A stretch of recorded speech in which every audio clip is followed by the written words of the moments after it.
All right, what we have here is my polisher wall and battery station. You can see I use all flex cordless polishers. I've used Rupus and plenty of other polishers before.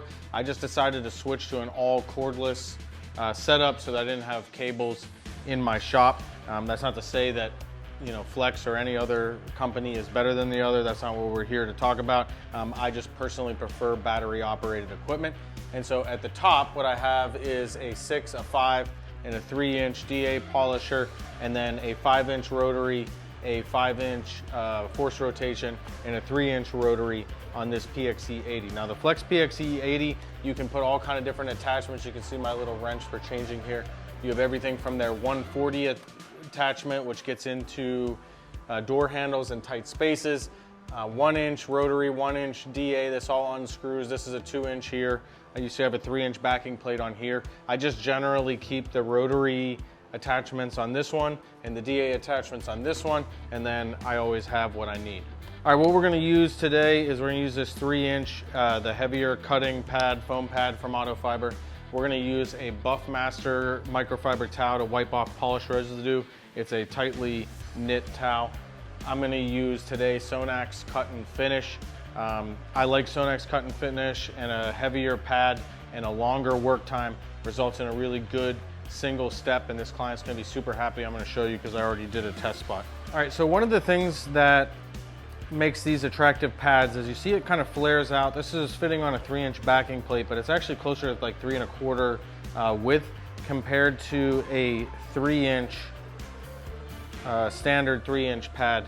And this is a good pad too, but one thing that people like about these flared pads is it keeps you away from items that you may bump with the backing plate, right? Because now the edge of the pad is closer. With the other pads, the backing plate ends up getting closer to the surface you're trying not to damage, just by nature of the fact that the pad is more straight down instead of flared out. All right, so for this, I'm gonna use, like I said, Sonax Cut Finish. And what we wanna do is we wanna put little beads. Some people say pea size, whatever. And this could change depending upon how big of a section you're gonna work, but generally speaking, I put no more than this. And you notice that I put the beads on the edge of the pad, and that's because on a DA machine, this is gonna naturally get worked towards the center with the oscillations. So if you've ever seen somebody with a picture and the center of their pad is all loaded up with product and the outside is barely or mostly dry, they may have loaded it too close to the center, and then it just works its way into the center. So here you're working from the outside in, and it gives you more pad to work with. You don't want to turn a 3-inch pad into a 1-inch pad or a 1/2-inch pad by putting the material too close to the center. One of the reasons I tell clients that it's best to hire a professional is because it takes years of experience to figure out great pad and product combinations and tool combinations. And once you get good enough, you can use almost any polisher, even a cheap polisher, and get the job done. And so, there's a bunch of that goes into this, but for today, what we're gonna do is we're gonna use this Cut Finish. My first pass is gonna be on max power on this, which is the 4th bar on the Flex PXE80. And my first pass is gonna be heavier pressure, which is good because this is a thicker foam pad and it's a stiffer foam pad, so it will help break down the abrasives on the first pass, and then I'll lighten my pressure on the second pass, which will allow it to finish, and you'll see the results soon. So I like to kind of smear it around at first. You don't have to do the whole panel, but I just like to get it spread out, and then I start it and switch to the high power. Okay, I stopped early on purpose because I want to show you this. You see how much product is left on the panel? Generally speaking, with the products that I use, I want that to thin out and keep it wet and almost diminish all these abrasives so there's not much left. If you're trying to wipe it off with this much, you're either using too much product, or you haven't worked it long enough, or maybe your pad's dirty and redepositing material back on. And it's especially true if you're having a hard time wiping it off. You may have let it dry, you may have overheated the panel, or you may have too much or too dirty of a product.